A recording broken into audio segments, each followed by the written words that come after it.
தந்தை, மகன், தூய் ஆவியாரின் பெயராலே ஆமேன். ஆன்ம வழிகாட்டி ஜூன் மாதம் 19ஆம் தேதி வெள்ளிக்கிழமை. நமது குடும்பங்களை இயேசுவின் மதுரமான இருதயத்திற்கு ஒப்புக்கொடுத்து மன்றாடுவோம். இயேசுவின் மதுரமான திரு இருதயமே, கிறிஸ்தவ குடும்பங்களுக்கு தேவரீர் செய்து வரும் சகல உபகாரங்களையும் சொல்ல முடியாத உமது நன்மைத்தனத்தையும் நினைத்து நன்றியறிந்த பட்சத்தோடு உமது திருப்பாதத்தில் சாஷ்டாங்கமாக விழுந்து கிடக்கிறோம். நேசமுள்ள இயேசுவே, எங்கள் குடும்பங்களில் உள்ள சகலரையும் உமக்கு ஒப்புக் கொடுக்கிறோம்.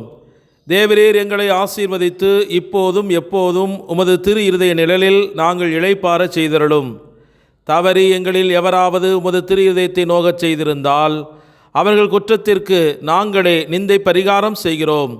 உமது திரு இருதயத்தை பார்த்து எங்கள் பரிகாரத்தை ஏற்றுக்கொண்டு அவர்களுக்கு கிருபை செய்தருளும். இதுவும் அன்றி உலகத்தில் இருக்கும் சகல குடும்பங்களுக்காகவும் உம்மை மன்றாடுகின்றோம்.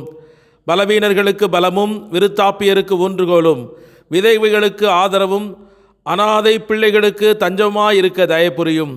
ஒவ்வொரு வீட்டிலும் நோயாளிகள், அவஸ்தைப்படுகிறவர்கள் தலைமாட்டில் தேவரீர் தாமே கண்விழித்து காத்திருப்பீராக.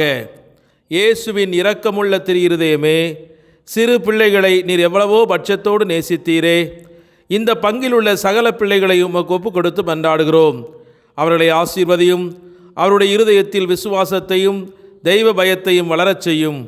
ஜீவிய காலத்தில் அவர்களுக்கு அடைக்கலமாகவும் மரண சமயத்தில் ஆறுதலாகவும் இருக்கும்படி உம்மை மன்றாடுகிறோம். திவ்ய இயேசுவே, முறைமுறையாய் உமது திருச்சிநேகத்தில் ஜீவித்து மரித்து நித்திய காலமும் எங்கள் குடும்பம் முழுவதும் உம்மோடு இளைப்பாற கிருபை புரிந்தருளும். ஆமேன். மத்தேயு நற்செய்தி 6ஆம் அதிகாரம் 21வது இறைவார்த்தை. உங்கள் செல்வம் எங்கு உள்ளதோ அங்கே உங்கள் உள்ளமும் இருக்கும். இது கிறிஸ்து வழங்கும் வாழ்வு தரும் நற்செய்தி. கிறிஸ்துவே உமக்கு புகழ். சிந்தனை. கத்தோலிக்க திரு அவையில் போப் லியோ 13 அவர்களால் மே 25, 1899 அன்று வெளியிடப்பட்ட ஒரு முக்கியமான திருத்தூது மடல், அதாவது என்சிக்லிக்கல் ஆனும் சாக்ரும் என்பது.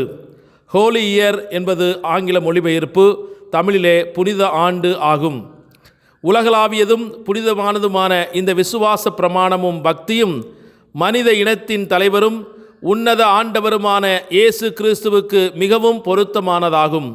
அவருடைய பேரரசு கத்தோலிக்க நாடுகள் மற்றும் திருமுழுக்கு நீரினால் முறையாக கழுவப்பட்டு திருச்சபைக்கு உரிமையுள்ளவர்கள் மீது மட்டுமல்லாமல் தவறான கருத்துக்கள் அவர்களை வழிதவரச் செய்தாலும் அல்லது அதன் போதனையிலிருந்து மாறுபட்ட கருத்து அதன் பராமரிப்பிலிருந்து அவர்களை துண்டித்தாலும் கிறிஸ்தவ விசுவாசத்தை இழந்த அனைவரையும் உள்ளடக்கியது. அதனால் முழு மனித இனமும் உண்மையாகவே இயேசு கிறிஸ்துவின் அதிகாரத்தின் கீழ் உள்ளது. ஏனெனில் தந்தையாகிய தேவனுடைய ஒரே பேரான மகனும் அவரோடு ஒரே சாராம்சத்தை கொண்டவரும் அவருடைய மகிமையின் பிரகாசமும் அவருடைய சாராம்சத்தின் சாயலுமாக எபிரேயர் 1:3 நாம் வாசிக்கின்றோம். இருப்பவருமான அவர் தந்தையாம் கடவுளுடன் எல்லாவற்றையும் பொதுவாக கொண்டிருக்கிறார். எனவே எல்லாவற்றின் மீதும் இறையாண்மை அதிகாரத்தை கொண்டிருக்கிறார். இதனால் தான் தேவ குமாரன் இறைவாக்கின் மூலமாக தம்மை பற்றி இவ்வாறு கூறுகிறார். அவருடைய பரிசுத்த மலையாகிய சீயோனின் மேல் நான் அவரால் ராஜாவாக நியமிக்கப்பட்டிருக்கிறேன். கடவுள் என்னிடம், நீ என் மகன், இந்த நாளில் நான் உன்னை பெற்றெடுத்தேன், என்னிடம் கேள், நான் உனக்கு பிற இனத்து மக்களை சுதந்திரமாகவும் பூமியின் கடைக்கோடிகளை உனக்கு உடமையாகவும் கொடுப்பேன் என்று சங்கீதம் 2 இந்த வார்த்தைகளின் மூலம் நிறைவுக்கு கொண்டு வருகிறார். சீயோன் மலையால் குறிக்கப்படும் முழு திருச்சபையின் மீதும் மேலும் உலகின் மற்ற பகுதிகளின் மீதும் கடவுளிடமிருந்து தமக்கு அதிகாரம் உண்டு என்பதை அவர் அறிவிக்கிறார். இந்த இறையாண்மை அதிகாரம் எந்த அடித்தளத்தில் நிலை பெற்றுள்ளது என்பது நீ என் மகன் என்ற வார்த்தைகளால் போதுமான அளவு தெளிவுபடுத்தப்படுகிறது. ஏனெனில் அவர் எல்லாவற்றிற்கும் ராஜாவானவரின் குமாரன் என்பதிலேயே தம் தந்தையின் வல்லமை முழுவதற்கும் வாரிசாக இருக்கிறார். ஆகையால் பிற இனத்து மக்களும் உமக்கு சுதந்திரமாக கொடுப்பேன் என்ற வார்த்தைகள் அவரை எல்லாவற்றிற்கும் சுதந்திராளியாக நியமித்தார் என்று திருத்துதரான பவுல் பயன்படுத்திய வார்த்தைகளைப் போலவே இருக்கின்றன. ஆகவே இயேசுவின் இதய ஆட்சிக்கு இந்த உலக மக்கள் அனைவரும் சொந்தம் என்பதை இந்த திருமடலின் முதல் பகுதியிலே நாம் தியானிக்கின்றோம். ஜெபிப்போமாக. எங்கள் மேல் பரிவும் இரக்கமும் கொண்ட அன்பு இறைவா, எங்களை குணமாக்க தினமும் எங்களை தேடி வரும் தேவா, உம்மை நன்றியோடு துதிக்கிறோம். மகிழ்ந்து உமது பிரசன்னத்தை கொண்டாடுகிறோம். நீர் எங்கள் வீல் வைத்த அன்பு மிகவும் பெரியது. நாங்கள் அழைத்த உடனே நானே வந்து உன்னை குணமாக்குவேன் என்று அன்று நூற்றுவ தலைவனிடம் சொன்ன நீர் எங்களையும் வந்து குணமாக்குவேன் என்று நோயுற்ற எங்களை தேடி வருகின்றவரே, பெத்சாய்தா குளமருகில் 38 ஆண்டுகளாக யாரும் கண்டுகொள்ளாமல் விடப்பட்ட முடக்குவாதமுற்றவனை நீர் தேடிச் சென்று சுகம் கொடுத்து வாழ்வளித்தீரே. கல்லறைகளில் கத்திக்கொண்டு பிசாசினால் அலைக்கழிக்கப்பட்டு கொண்டிருந்தவனை தேடிச் சென்று பிசாசினை விரட்டி தன்னிலையை உணரச் செய்தவரே, இன்றும் உடல் நோயினால் வருந்தி கொண்டிருக்கும், பிசாசினால் பீரிக்கப்பட்டு கொண்டிருக்கும், துன்பப்பட்டு கொண்டிருக்கும் எங்களையும் தேடி வந்து குணம் தர துடிப்பவரே, உம்மை விசுவாச கண்களால் நாங்கள் கண்டுணர அருள் தாரும்.